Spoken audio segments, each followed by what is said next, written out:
back to the podcast. I had a great conversation with Danson, and we talked about how important rock bottom is, paying attention to details. What is anxiety? Using comparison in a healthy way, and how your perception really skews the world. The world's as you are, and the quality of the questions you ask.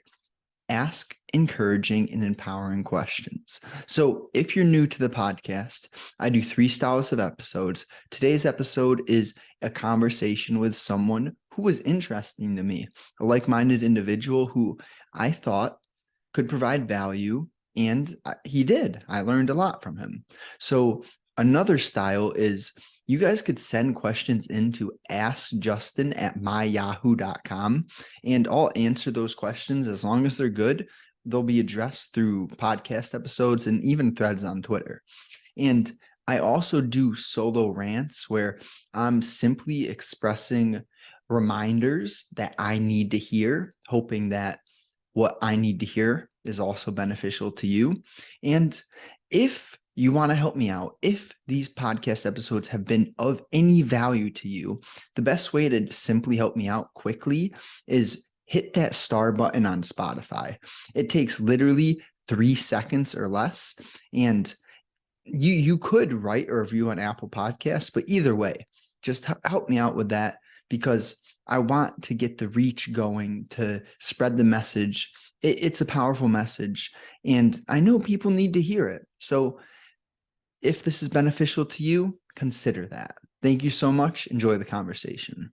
Some people, me, from the outside, you perceive a happiness or fulfillment as something grandiose, something that's so far away.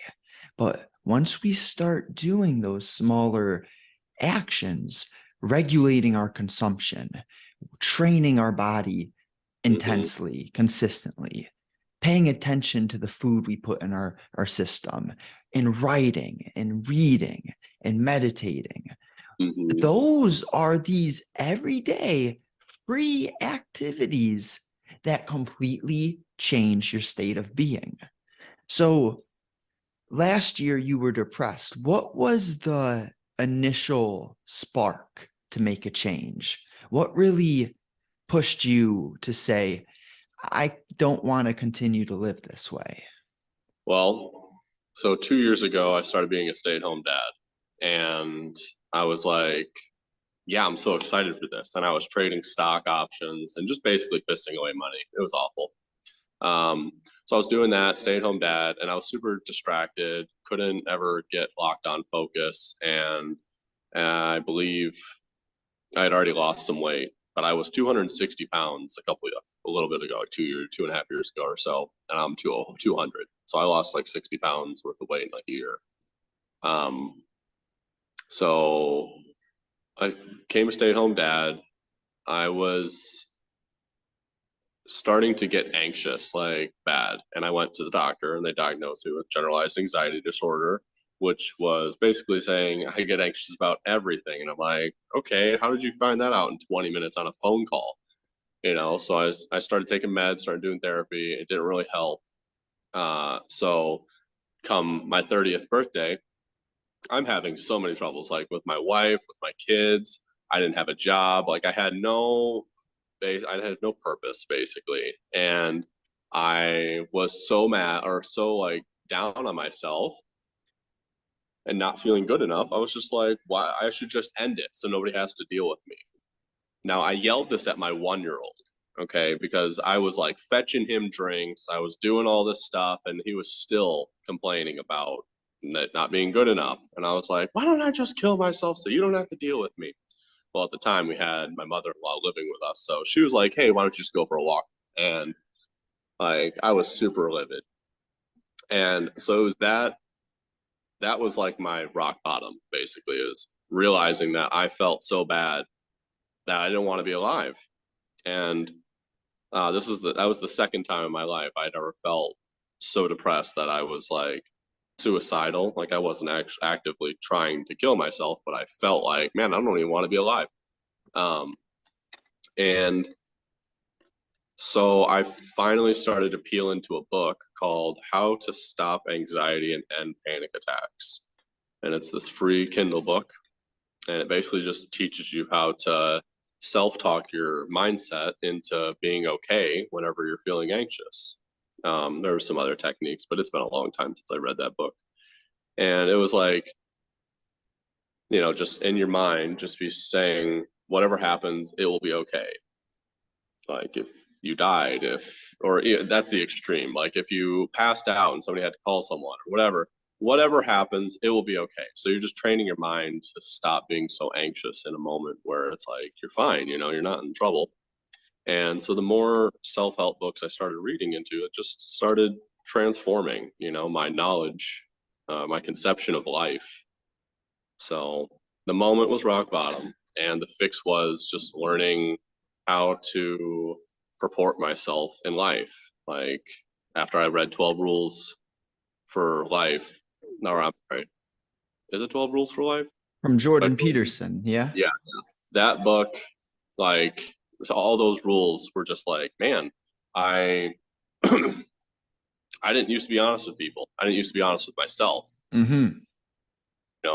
Telling people that I'm not actually fine with what they're doing and instead saying I've got a problem with this is just been a big change because I'm like very agreeable, especially for a man, like Mm-hmm. 88. And so for a long time, it was always somebody would do something. My moral compass would be like, I don't like that. We need to do something different. But instead, I'd be like, it's fine. I can't change their mind anyways. Mm. Yeah, that ability to say no and stand up for yourself, that was a piece of my thread this morning. Mm-hmm. We have to be able to just have debates with people. It's not as if our aim has to be to change the way that they think, but we just cannot. Did I lose you? Nope. I Okay. got you. We can't allow ourselves to be stepped on when when we do not prioritize what is important to us. Like if you say yes to something, you're saying no to another thing. And Mm-hmm. the example I love to use is if I want to reach my peak physical performance, I cannot be going to the bar every night. That is a trade-off. So I choose to prioritize my health and physical performance over having fun and drinking alcohol. That's just a choice that I make. And here I am. I know for a fact that a life based on physical training and health is going to be much better than a life based on drinking alcohol, but I'm not going to sit here and tell other people what to do. I'm just going Mm-hmm. to educate you on your choices. And Yep. it is a fact that life is trade-offs. So what are we going to choose? And I love that your your journey, or one of the big shifts, was paying attention to your self-talk, because that is something that I've been working on for so long. And what happens to most people usually is we have this rock bottom, we lack confidence, we have no meaning, and we have bad habits. So once we begin to slowly change and pay attention to our inner dialogue, we start to differentiate between the thoughts that serve us and the thoughts that degrade us. And Mm-hmm. tell me a little bit about how you've built your mindfulness over time, because just from speaking to you I can tell you're quite aware of yourself already, but I think mindfulness is so important to the individual. So yeah, just share with me your journey on developing mindfulness. Man, for one, mindfulness is just like I've always had an eye for the unseen.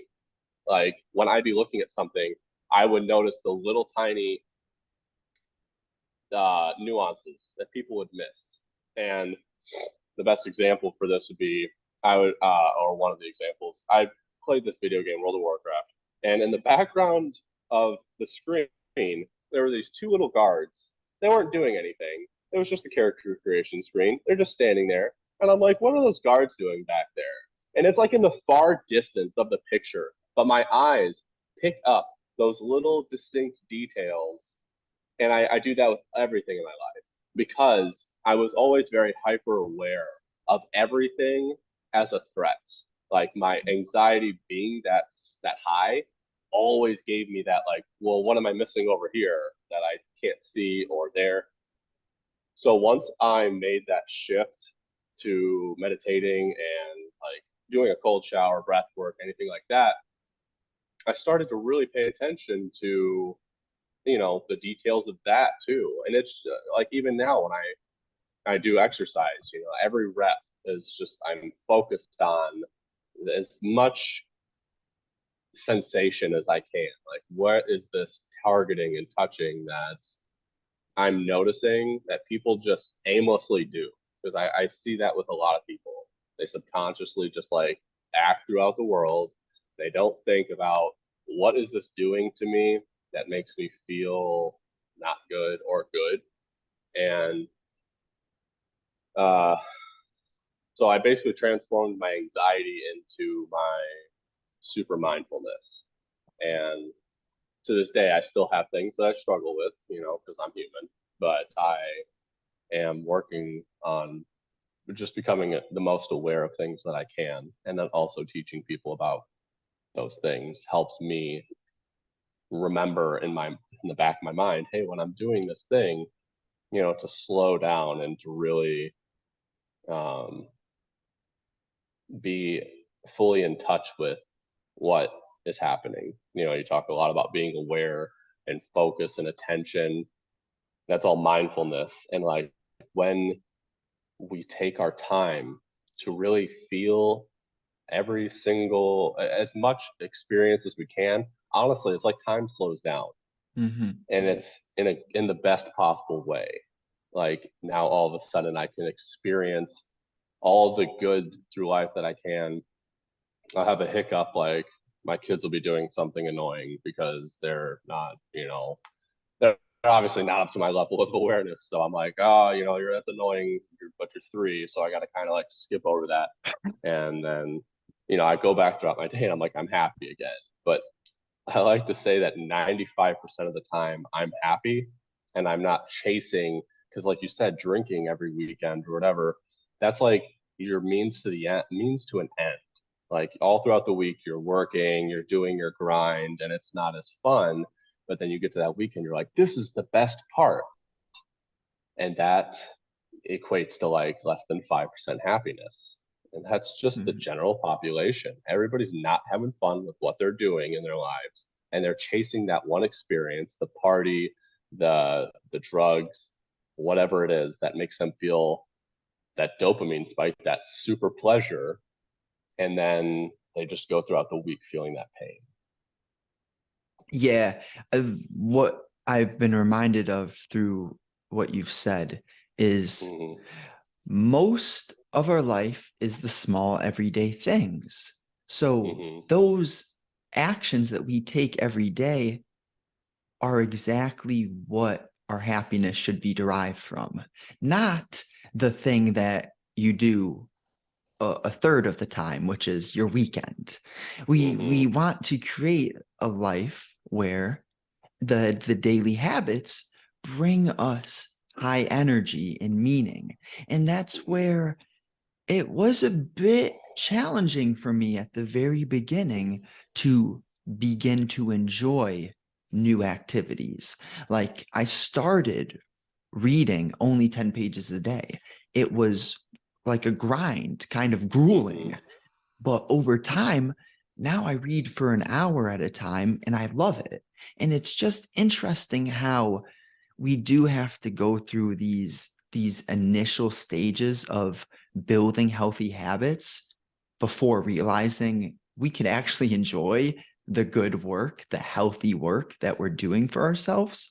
Even having this conversation right now, beginning of creating a podcast had butterflies. I was very nervous. It was more of a job to schedule conversations and to get ready for a conversation. And now I've imprinted in my brain, every time I finish having a conversation, I feel aligned with what I'm supposed to be doing.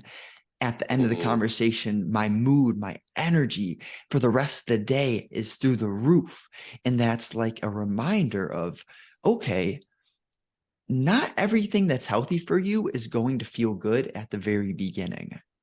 And in the other spectrum, not everything that's unhealthy for you, like doing cocaine or having sex with a bunch of girls or drinking all the time, those things feel good in the beginning, but then you have regret and guilt. So it's interesting, that sort of paradox that comes with activities that are healthy and unhealthy.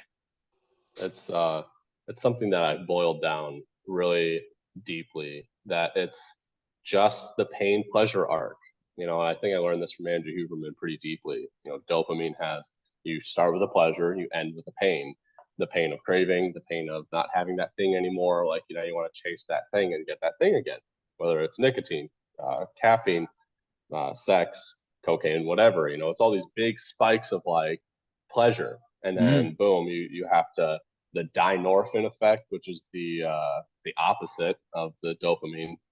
I think. Don't quote me on all this. It's all what I try to remember, but it's the negative energy or negative chemical in your brain that basically levels you back out to the baseline of where you're at. And every time you spike it up, you increase your baseline for happiness, and that essentially makes everything that's simple and easy not as enjoyable. So when we reverse that and we go for the pain first instead of the pleasure, you're talking working out, cold showers, honestly reading, because it's fighting the addiction to have a busy mind. We're always so, this is Eckhart Tolle saying, we're addicted to thinking, and we have this feeling in our head that if we stop thinking, we stop the pursuit of what we're after. So like, if we just sit there and read or meditate, anything that requires silence, then all of a sudden we feel at peace. Silence, peace, God, whatever, that.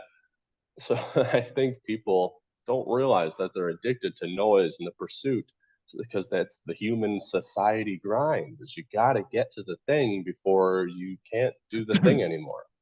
And it's so instead of chasing pleasure, we chase pain. And then we get the backswing of pleasure, and that's the goal, right? Is to feel good in the future and not feel good the now. Like, and honestly, if we can enjoy the process, like when I get in a cold shower, I don't like it for 5 seconds and it's not fun. Then the rest of the 2-3 minutes, I'm like, this feels good. Actually, it doesn't even hurt. And I know for a fact it's going to pay off in better health, better weight loss. I just read that it puts you into ketosis, which is a big deal for losing weight and fighting cancer. No surprise. But there's so many nuanced things to these activities that cause pain in the beginning, and then they have these big payoffs that you don't learn in school. You don't learn from your parents. You learn from finding it online. Yeah, that ending point is powerful. I want to be a part of the transformation that that makes this part of the school curriculum, because understanding how your dopamine systems work and the physiology, it is half the battle. Like a simple example of getting your circadian rhythm going. When we go outside and get sunlight early in the day, people will be miserable because they're overweight, but you don't realize that your metabolism has an internal clock, and that internal clock starts when sunlight goes into your eyes in the morning. But no Mm-hmm. one taught me this. I had to hear it from Andrew Huberman on the podcast.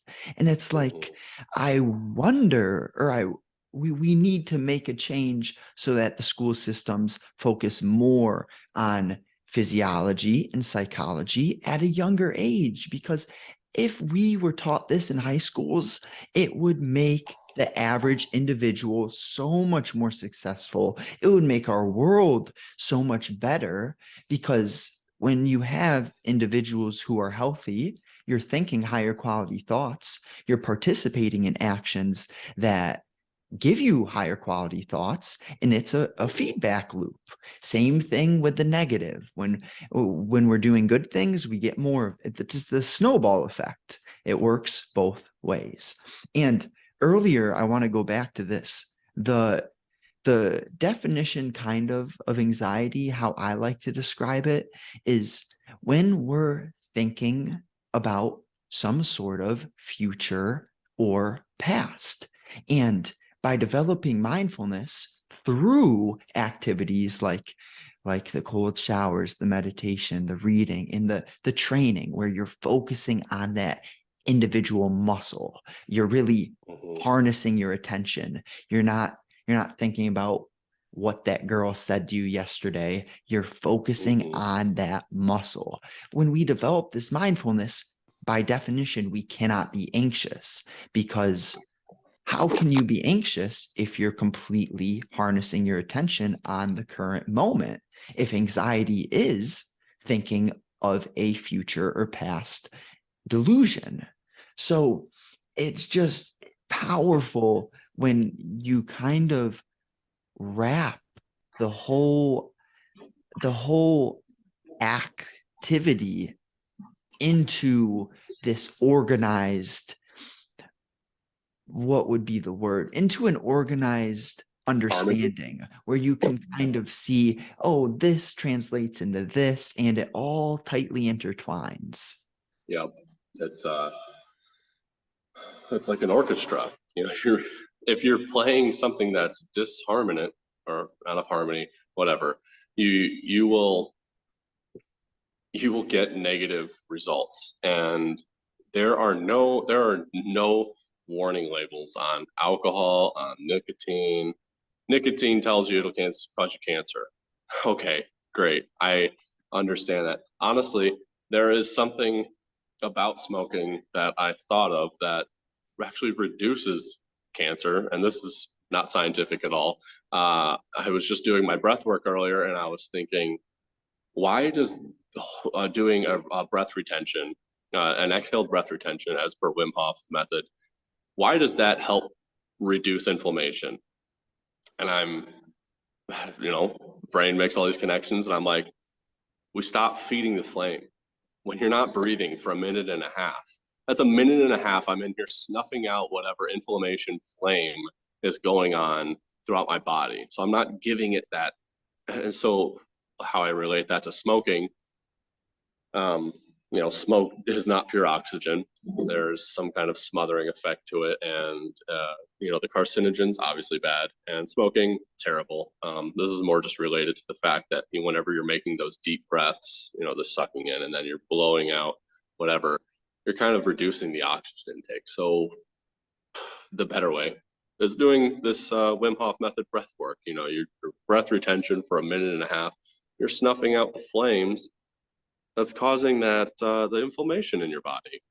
I know I don't know, it just seems obvious, or maybe that's just my perception of it, but I don't know. Does that make any sense?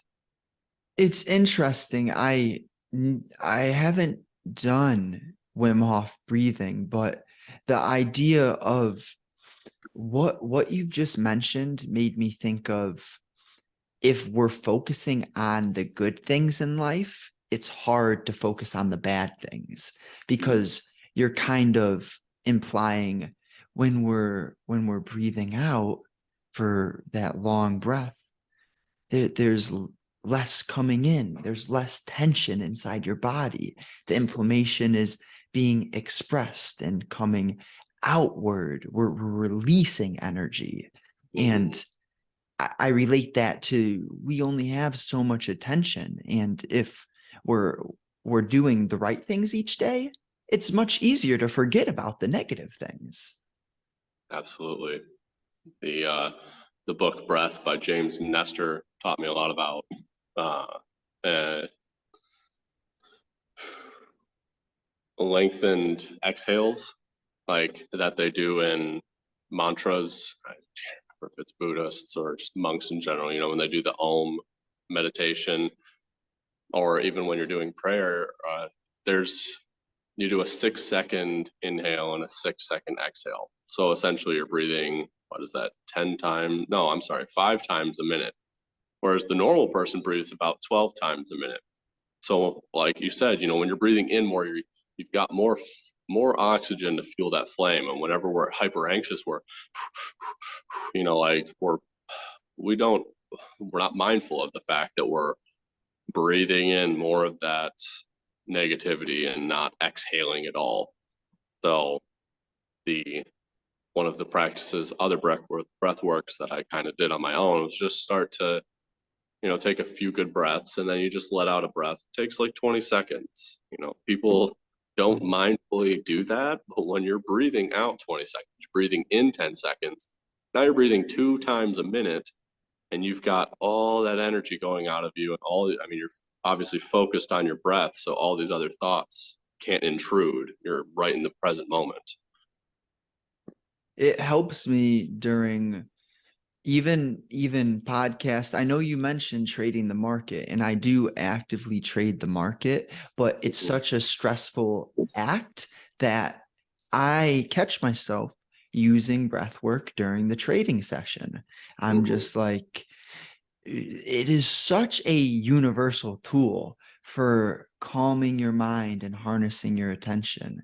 Before this episode, I did a 10-minute meditation just to, Mhm. it's mind blowing how small actions can change your mood and change how you feel in your energy levels. It it's just so hard to understand until you participate in the actions and get the personal experience that Mhm. these short activities like a 10-minute journaling session, a 10-minute meditation session can actually impact your day and release stress. And I'm so focused on methods to reduce stress because the less stress we have, the higher quality our thought process will be. And Mhm. when you're thinking clearly, you're going to be able to execute much easier compared to a scatterbrain. It's significantly harder to execute when things are unclear. So I'd like to hear a little bit about how you remain clear in your life and what methods or what do you do to stay organized? Because I think being organized and having a clear mind has to be one of the most important things for anyone, but especially people who are on this solo or entrepreneurial route. Honestly, as far as organized goes, I feel super disorganized. And this is just because I've got several different projects going. I only started my Twitter journey like 70 days ago, about 2.5 months.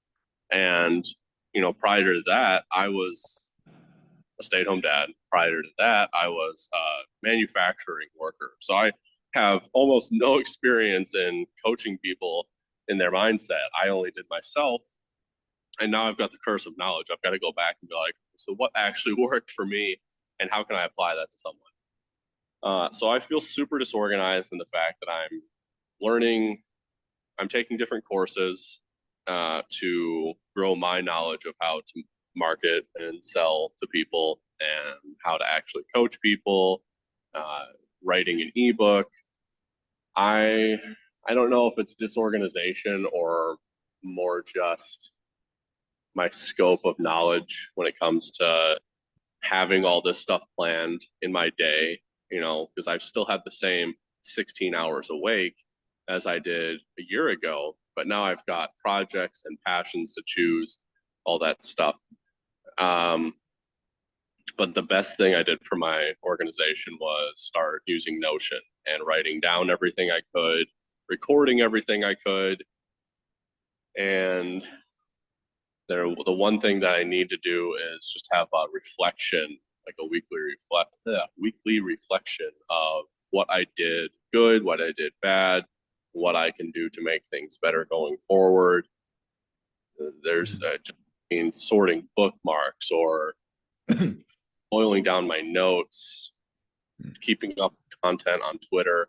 There's a lot. There's a lot to it. And I think what I do to keep myself from being overwhelmed from it is just to stick with the moment, stay in the present. It's stay in the present. It's all about power of now, being present in the moment, because I can worry about how I don't have all this stuff organized well enough or optimized, but I know the work I'm doing is putting me ahead of me 6 months ago, me a month ago.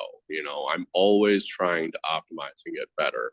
And it is paying off by just staying in the moment. If I don't get something done quickly enough, I know I'll have time to do it tomorrow, in a week, and I just try and set that focus in the morning, set those intentions.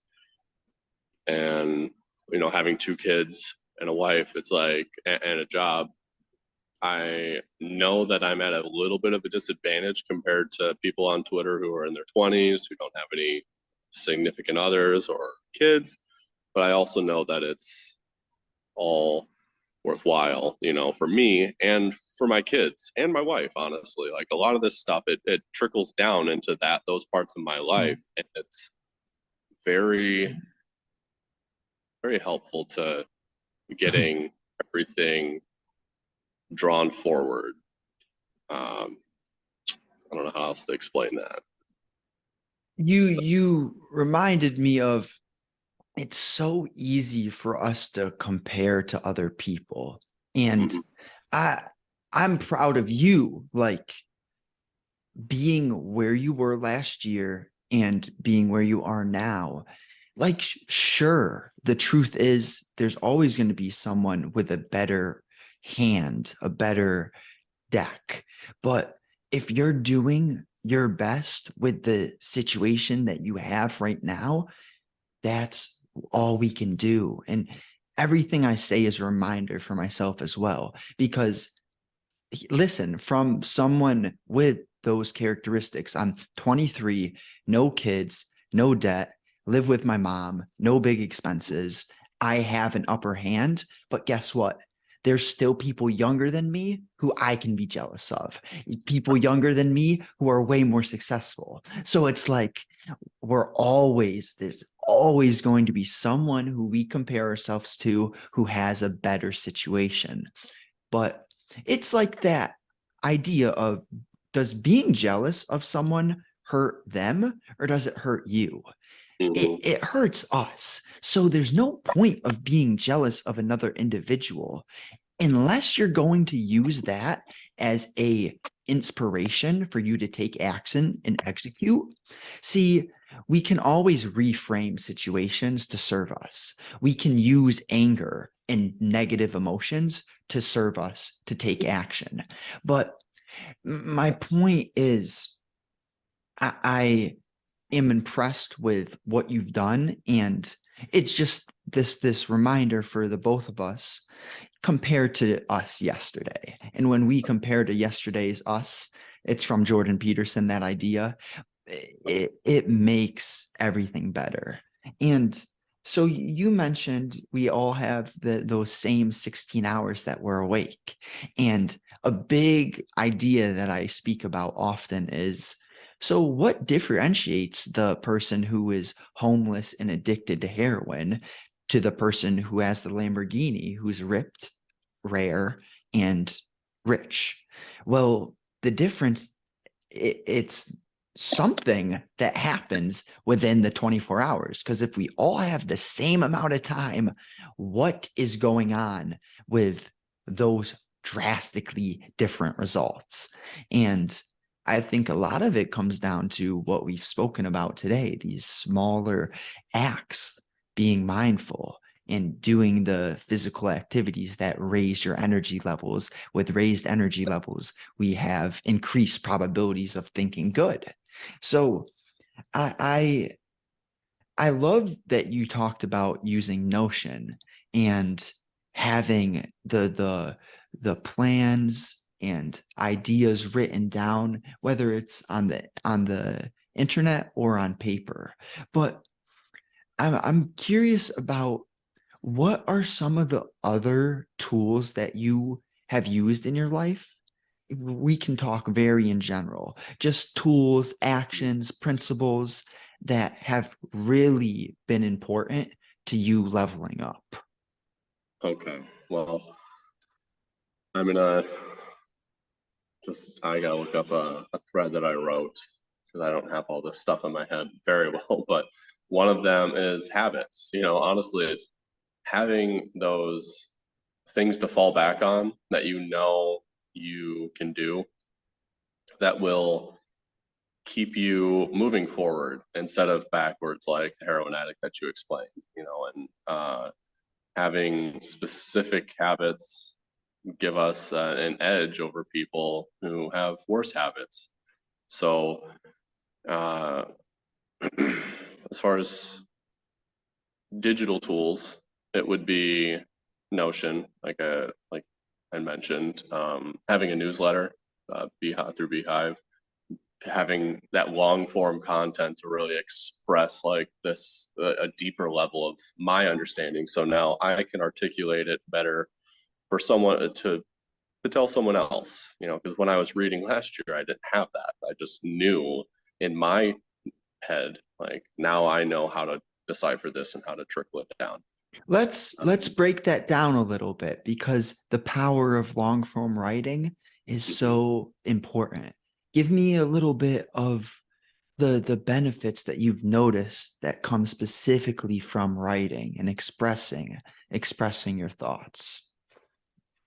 Well, it comes what how it benefits me is that one of when I was writing blogs earlier this year, one of them, which as we're talking about rest and work, one of the threads or one of the blogs was called "Time Under Tension," and it just made me have to break down those three words, that little phrase, "time under tension," into a big, thorough explanation, so that whatever process is going on in my head is on paper and I can read it, someone else can read it, and they can say, oh, that's how you do that. And to give you just a quick example of what that even means, it's when we're applying pressure or heat to our lives through means of experience, we are heating up the uh, our thoughts, we're priming ourselves for this becoming the new norm. Well, if we keep applying heat, we're eventually going to burn out. And that, has a whole lot of negative effects. That's why the 8 hours of sleep is good. You're getting your sun, you're meditating, all that non-sleep, deep rest kind of stuff, whatever. So the cooling process is also equally important. Whenever we've digested a lot, now we need to, or when we've consumed a lot, now we need to digest a lot. Rest and digest and fight or flight. And that's left side, right side brain, right side, left side breathing through your nose. And that's not something you do, you can just control. But, whenever some yoga technique I learned, you breathe on your nose, on your finger, you feel it on your left side, you're in rest and digest. And that's a state that most people don't get to go in because they're always worrying about the next thing. It's you mentioned earlier how when we're fully anxious, you can't think. And that's because, we're in the bottom brain thinking. We're in the anxious fight or flight, like I need to solve this situation, get out of this survival mode thinking, not the prefrontal cortex, analytical, what can I really make deep about this subject? So, Mm. coming back to the original question, what does long form writing do? it makes you just focus. You got to really dive deep down into that topic, and then little thoughts just start entering your head about, okay, well, this relates to that. And then you're making connections with something you heard a year ago. It's almost like the movie Limitless, which is just so fun to think of myself or anybody who's doing this at, just making these connections nobody else would normally make.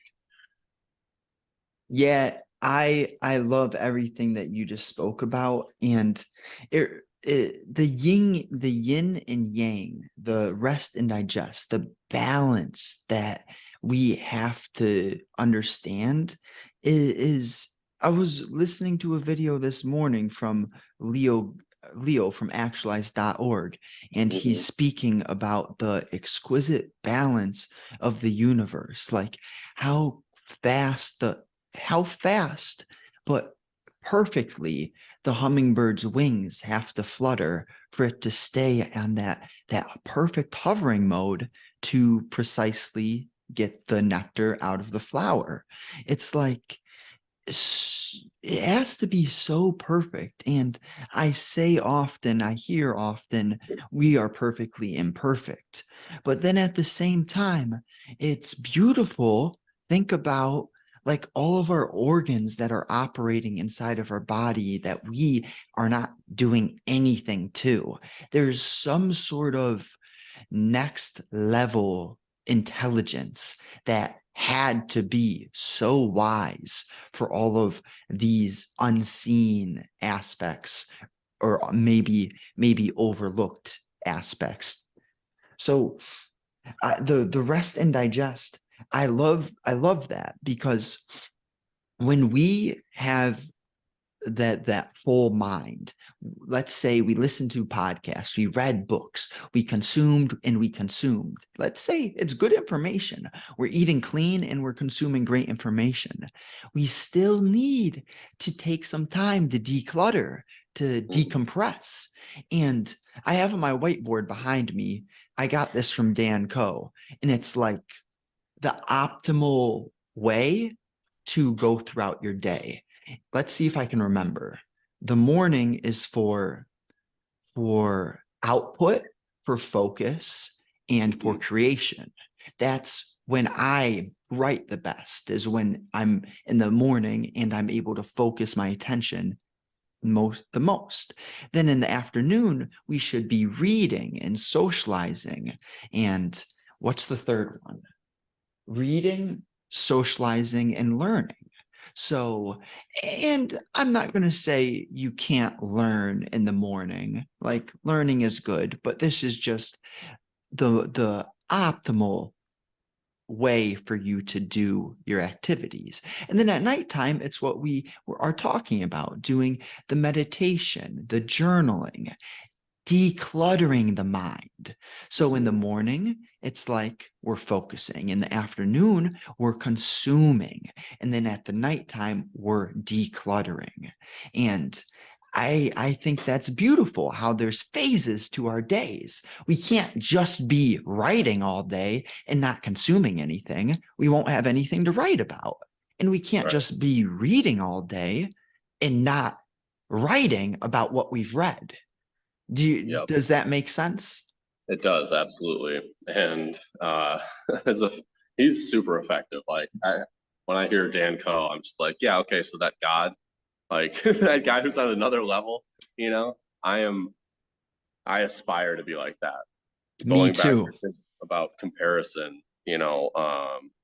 whenever we look at people who are ahead of us or that we like features of, it's nice to, instead of comparing, it's to say I want to aspire to be that person, and that's what every Yeah. kid, they aspired to be like their idols, and so on and so on. And the more the internet evolves, the more we got all these things that we can compare ourselves to. And so when it comes to good comparison, always look for people you aspire to. And then when you want to do bad comparison, which is comparing your the worst part of your life, you think about someone who's got it even worse, and you say, "Well, I'm glad it's not that bad," you know, um, or that I'm glad I'm ahead of that person, and you see in the four agreements. Sorry, I'm going off on a little bit of a tangent here. In the I four like agreements, tangents. I like them. they're fun. It's that those connections all firing off. In the four agreements, they talk about in the very beginning, the opening credits, of how he saw himself and other people, and nobody else could see themselves in him. And I I feel that, I just read that book recently, or I just audibled it very recently, and I had already been very strong with my mindset. But those four rules are super easy, clean cut, able to follow. But anyways, so seeing when I see someone struggling with their anger or anxiety, I'm like, okay, I've been there and I know how that feels. I can't just tell you that and all of a sudden you feel better, but I've seen myself, I see that version of me from the past. Mm, And mm. I'm glad I'm not on that part. But if you're trying to ascend or gain awareness of how you can be out of that state, that's basically what I'm here to do. I'm here to bring your level of awareness up to, and don't live like that. Like, you can live the same way you're living. You can have the same things, the same job, the kid, whatever, and all of a sudden have a better mindset about it. Like, this is all, you're right where you're supposed to be. You are Mhm. right where you're supposed to be always. You can wish and compare in a way that you could never have, but it doesn't serve you. Like you mentioned earlier, do something that serves you, what you can control. Yeah. Yeah, and that is the bottom line differentiation between what we should be doing and what we shouldn't be doing. Does it serve us? And it's in every single domain of life. But with the healthy comparison, I used to be that person because just a quick Yeah. background. In high school, I was athletic. I was never overweight. I always considered myself above average.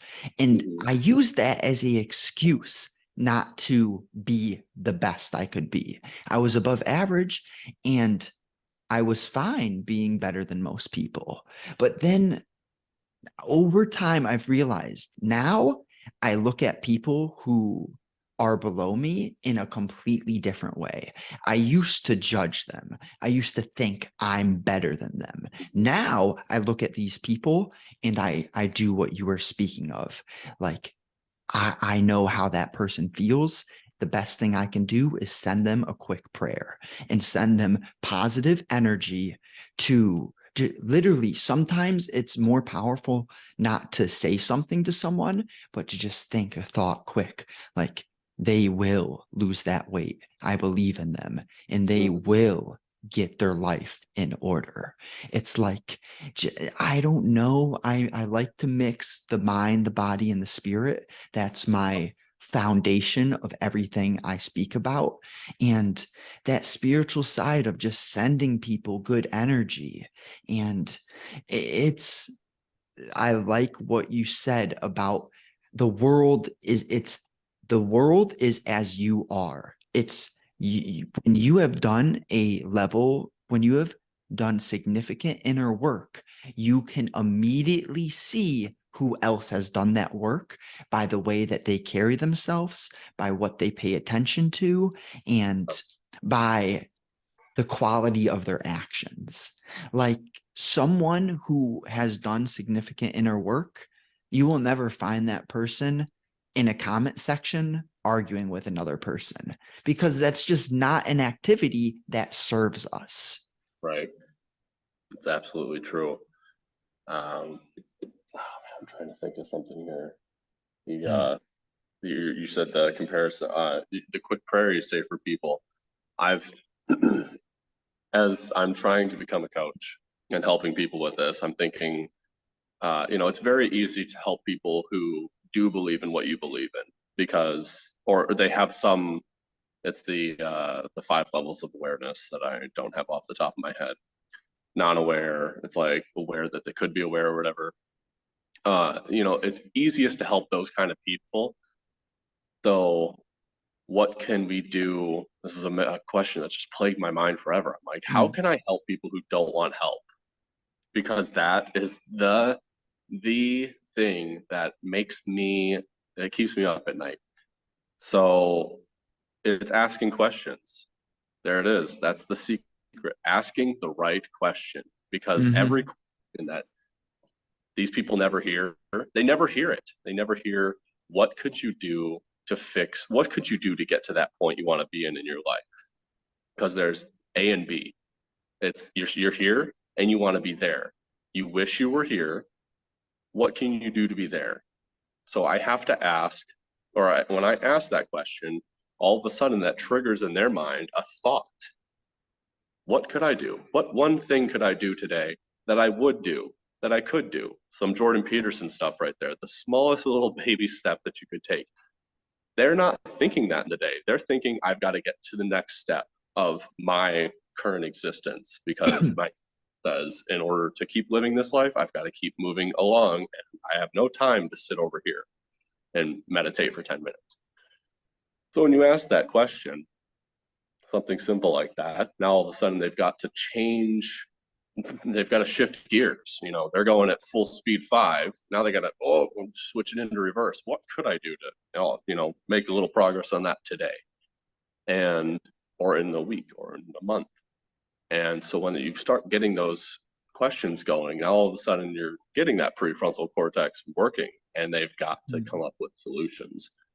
People don't get asked questions enough. That is the secret. Yeah. Questions have to be the route to bettering yourself. And I have learned the quality of your questions matters. So if I say, why don't I look good today? That's a shit question. Or I could ask myself, what do I need to do to make myself look better right now?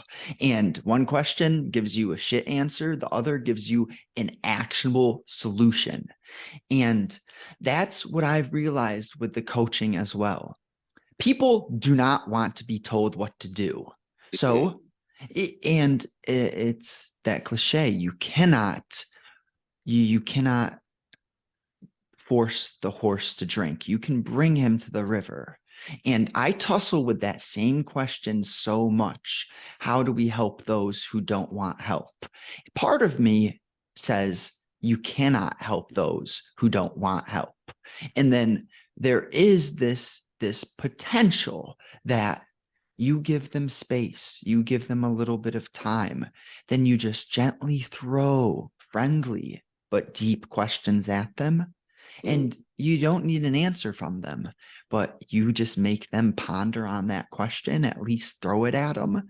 I think that's like the first step, because it's very hard to want other people to get to the point where you're at. Like me and you, we have clearly gone from being in a bad spot, a negative state of mind, to having cultivated a peaceful state of being through inner work. And I wish that for everyone, but most people have no interest in doing the inner work. And that's where I'm at. Like, I would love to take my energy and ask all of my friends good questions. But the truth is, creating great and deep questions takes a lot out of us. It's not just some easy act.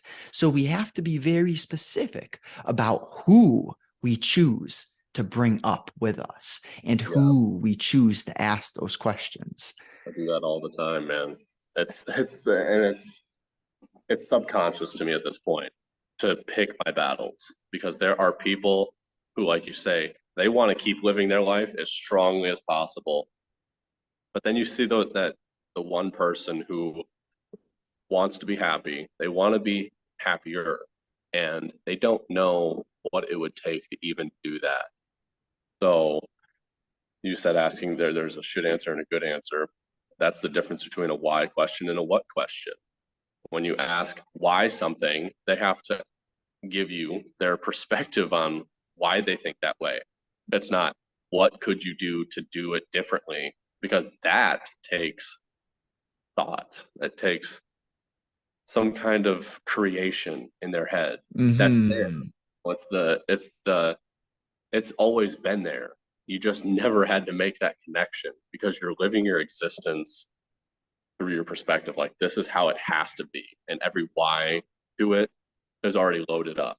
Why do you do that? Because I have to. Okay, great answer. What reason, or what do you do that for? And it kind of explains, well, I have to do it because of this or whatever. And then it's, what could you do different? Or what thing about it is necessary? Like, if you don't do that, what's going to happen? Another great one. Like, if you didn't if I didn't meditate this morning, what's going to happen? Well, I wouldn't have reduced my inflammation. I wouldn't have had that quiet time in my head. So many things, and I You're have to think more about. stressed. You'll be more stressed for sure. I you said something so good. I had a great thought. I'm trying to recall it. It'll come back. Yeah, it's we did very good with. I've been working on this. Like, where it all came from is Jordan Peterson, but I aspire to be able to go on tangents like he does, because he takes an idea and he branches so far off and somehow reroutes it back. I will get like that eventually. I've been building that capacity. I'm not at a great level yet, but isn't it mind-blowing to have the luxury to learn from these next level intellectuals like Dan Coe and Jordan Peterson? Like, those men are on different levels. And I know that me and you, we are on a different level compared to the average individual. So as long as we continue to do what we've talked about today, paying attention to what's working, what's not working, and doing the daily actions, the habits, I'm sure that our capacity will continue to increase. And what did I tweet like 2 days ago? Something about how you don't even realize how much progress you've made until you look back and realize everything has completely changed. And I, I think we'll wrap up, but is there anything that you would like to leave with the listeners? Any strong thoughts? I'll give you a second after this to share your Twitter, but yeah, just any closing ideas or thoughts that you would like to leave off with. Oh, to sum it all up, you know, the way we think determines how we live. You can either live through your subconscious, through your pain body, Eckhart Tolle goes, or you can live consciously and thinking, what can I do better today? What little thing can I do better? Habits are everything. They are yourself. And if you retain bad habits that don't serve you, you will end up in a place you don't want to be. And consciously, you want to be in a good place, but subconsciously, your brain is going to direct you exactly where you want to go because it's it knows what it's doing. But if you let it lead it off course, it's gonna you're gonna end up in a bad place without even realizing that you got there. Yeah, you reminded me of that term, like the fish in the water. That's what I was. I had these bad habits. I didn't know what I didn't know. And that's an interesting concept. It's who knows why we reach rock bottom when we reach that, but it's one of two things. It's usually rock bottom or a drastic life-changing event that sparks us making shifts. So to the audience, if you know that your life could be better, if internally you've been hung up on this idea that you're unsatisfied, you're unhappy, and deep within it is obvious that you could be living a better life, this is your sign today to just make one change, a small shift, something that you'll be able to repeat over time sustainably. Start small. I'll throw a few at you right now, a few potential assignments. Read 10 pages a day, meditate for 5 minutes, do one workout a day. If you're terribly overweight, it could be a walk. Whatever makes your heart go, whatever is intense for you. But you have to start somewhere. You have to start now. Thank you so much, man. I had a blast speaking with you. Where should we send the audience if they want to learn more about what you do? It's at Right Confidence on Twitter. It's WRITE Confidence. That's where I post daily. I have a newsletter link in that bio, and my DMs are always open to anybody who wants to learn more about mindset, confidence in general. Thank you, man. So much fun. I had a blast, Justin. Thank you. I'm wishing you a great day. I'll be in touch. Sounds good. See you, man. Later.